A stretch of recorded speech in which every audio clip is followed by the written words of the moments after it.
Shalom saudaraku, dikasih dan berkati Tuhan. Senang sekali bisa menjumpai lagi Anda semuanya melalui tayangan berkat Tuhan hari ini. Saudara dikasih Tuhan, ada sebuah pujian yang mengatakan hidup ini adalah kesempatan. Nah, hari ini kita mau belajar dari firman Tuhan tentang kesempatan. Saudara dikasih Tuhan, dari Injil Matius pasal yang ke-25 ayat yang ke-14 sampai ayat yang ke-30, perumpamaan tentang talenta, kita bisa belajar tentang yang namanya kesempatan. Ada beberapa hal yang saya mau sampaikan kepada Anda semuanya. Yang pertama, belajar tentang kesempatan, yaitu yang pertama, jangan menunggu kesempatan. Beberapa daripada kita seringkali ketika kita memulai usaha, memulai karir, memulai segala sesuatunya, kita menunggu bahkan sampai sesuatu harus sempurna terlebih dahulu, harus lengkap dulu, harus ada semuanya, baru kita mau membangun usaha, memulai karir dan lain sebagainya. Tapi kalau semuanya belum ada, belum lengkap, belum sempurna, kita berkata nanti tunggu, nanti besok, lusa dan lain sebagainya. Masih ada kok hari besok, masih ada kok minggu depan.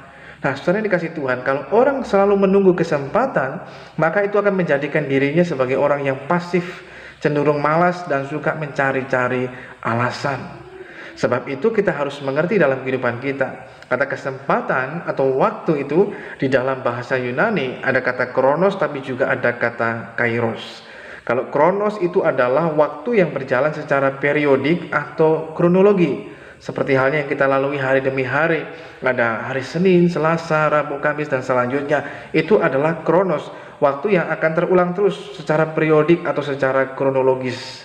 Namun berbeda dengan kronos, kairos itu adalah waktu Tuhan, momentum, waktu yang tidak terjadi secara periodik, hanya pada waktu tertentu saja, dan itulah yang disebut dengan kesempatan. Kesempatan mungkin terjadi dalam kehidupan kita, mungkin hanya sekali saja seumur hidup. Sebab itu orang yang menyia-nyiakan kesempatan hanya akan menyisakan penyesalan di tengah kehidupannya. Mari belajarlah, jangan menjadi orang yang malas mencari alasan, tapi menjadi orang yang aktif. Jangan hanya sekedar kita menunggu sampai segala sesuatunya sempurna baru kita mau bertindak. Tapi sekalipun mungkin apa adanya, mungkin baru dengan keadaan yang terbatas pun, tapi kalau kita mau melangkah dan bertindak, kesempatan akan mendatangi di tengah kehidupan kita. Namun sekalipun mungkin lengkap, sempurna semuanya, tapi kalau kita juga tidak mau melangkah, maka kesempatan akan menjadi sia-sia saja. Yang kedua, belajar tentang kesempatan, kita mau belajar juga dari hamba-hamba yang dipercayakan oleh tuannya dengan talenta. Yang kedua, belajarlah untuk melihat kesempatan. Bagi orang yang rajin akan selalu dapat melihat kesempatan, bahkan di tengah-tengah tantangan, kesukaran ataupun kesulitan yang ada. Namun sebaliknya bagi orang yang malas akan selalu melihat kesukaran dalam setiap kesempatan yang ada. Ketika orang yang dipercayakan 5 dan 2 talenta, mereka melihat bahwa apa yang dilakukan tuannya ketika mempercayakan sesuatu yang besar itu bagi mereka, itu adalah satu kesempatan bagi mereka. Mereka melihatnya itu adalah sebuah kesempatan, sehingga mereka tidak menyia-nyiakannya. Mereka menerimanya dan langsung segera menjalankannya. Itu adalah orang yang rajin, tidak menunda-nunda, tidak berkata nanti, sebentar, besok, lusa, minggu depan, bulan depan, tahun depan, dan lain sebagainya.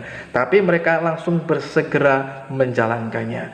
Mereka menjadi orang yang dapat melihat apa yang menjadi maksud dari tuannya, melihat sebagai satu kesempatan dalam hidupnya. Saudara dikasih Tuhan, apa yang bisa kita lakukan di hari ini tidak perlu kita tunda untuk kita kerjakan pada besok hari. Yang ketiga, berbicara tentang kesempatan, maka belajarlah untuk mempergunakan setiap kesempatan yang ada di dalam hidup Anda dan saya.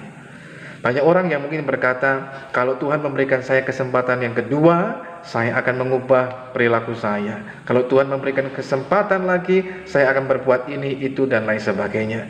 Sesungguhnya orang lupa dan mungkin orang tidak sadar bahwa ketika Anda masih hidup, bahwa ketika kita masih bisa bangun pagi dan menikmati hari yang baru, bahkan kita boleh ada sampai hari ini, itu adalah sesungguhnya kesempatan yang Tuhan berikan. Hari-hari ini adalah zaman anugerah, satu kesempatan yang Tuhan berikan bagi kita. Jangan kita sia-siakan dengan terus hidup dalam dosa, kesalahan, dan kemalasan dalam hidup kita. Namun belajarlah menggunakan setiap kesempatan yang ada. Seperti yang dilakukan oleh kedua hamba ini. Hamba yang menerima 5 dan 2 talenta, mereka menggunakan kesempatan dengan sebaik-baiknya. Bukan dengan bermalas-malasan, tapi bersegera menjalankannya. sehingga mereka tidak menyia-nyiakan atau melewatkan kesempatan emas yang ada dalam kehidupan mereka. Sebab itu mari belajarlah untuk selalu mempersiapkan dan mengerjakan segala sesuatunya selalu dengan yang terbaik. Mengapa demikian? Karena kesempatan itu dapat muncul kapan saja dan di mana saja. Itu sebabnya kita harus belajar mempersiapkan diri kita dengan sebaik-baiknya. Bila kesempatan itu ada, kita sudah siap dan tidak akan melewatkannya. Sehingga kita berkata, puji Tuhan, kesempatan itu sudah tiba. Sebab itu kita tidak tahu kapan kesempatan itu muncul. Sebaiknya dalam kehidupan kita, mari belajar selalu mengerjakan yang terbaik. Tanpa kita sadari ternyata itu adalah sebuah kesempatan emas yang Tuhan beri dalam hidup Anda dan saya. Bergunalah kesempatan dalam hidup kita untuk juga memuliakan nama Tuhan dan menjadi berkat bagi banyak orang. Terkadang dalam situasi keadaan yang sulit secara ekonomi dan lain sebagainya, terkadang bagi beberapa orang itu menjadi satu kesempatan bagi mereka untuk meraup untung yang sebesar-besarnya. Mereka mencari keuntungan bahkan di tengah kesulitan dan penderitaan orang lain. Sebaiknya bagi orang percaya seharusnya yang kita lakukan itu justru kita melihatnya sebagai sebuah kesempatan yang mesti kita gunakan untuk menjadi berkat bagi banyak orang. Menjadi berkat yang sebesar-besarnya, bukan untuk mencari keuntungan yang sebesar-besarnya. Yang terakhir, sudah dikasih Tuhan, mari belajarlah dalam hidup kita. Terkadang juga kita mesti belajar juga untuk memberikan kesempatan juga kepada orang yang lain. Sebagaimana Tuhan memberikan kesempatan dalam kehidupan kita, mari kita juga belajar memberikan kesempatan kepada orang lain, supaya orang lain juga bisa berubah, orang lain juga bisa mengalami kasih Tuhan, dan lain sebagainya. Tuhan Yesus memberkati kita semuanya.